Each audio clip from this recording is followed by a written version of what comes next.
jāvar to 100, kas iepriecināja, bet ir jāsaprot, ka mums vēl ir jāatpilnā tas, kas nebija savākts pa janvāra februāri. Līdz ar to tendence ir laba, bet situācija vēl nav laba. Jūs teicāt, ka deficīts tiek finansēts no iepriekšējā gada uzkrājuma. Cik ilgam laikam pietiks šīs naudas? Gadu mēs plānojam pabeigt ar uzkrājumiem apmēram 15 miljonu apjomā.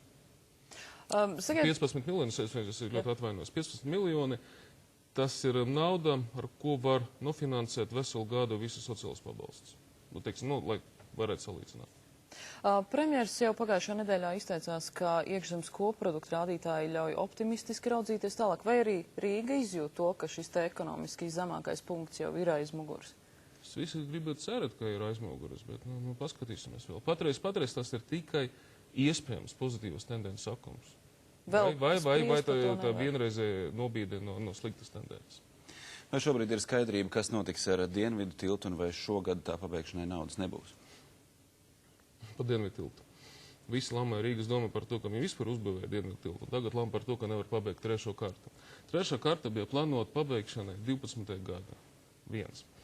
Būvniekiem patreiz ir ārkārtīgi daudz brīva resursu, ņemot vērā krīzi un tālāk visu situāciju tirgu. Un līdz ar to viņi pie finansēšanās ir gatavi pabeigt to 11. gadu. Tas ir divi.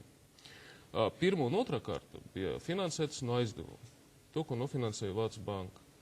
Trešā karta ir nepieciešama nauda no Rīgas budžeta. Tā ir tā milzīga atšķirība. Patreiz visi darbi notiek ar otro kartu. Tur pietiek, ar ko darīt. Tiešām pietiek. Trešai karta ir nepieciešama no 10 līdz 14 miljoniem, kas ir jāņem no budžeta. Patreiz tā nauda, tā ir salīdzinām ar visu rezervi, kas varētu būt uz gadu beigām. Vienkārši atkal salīdzinām. Mūsu plāns ir sekojuši. Ja mums izdosies dabūt Eiropas līdzfinansējumu,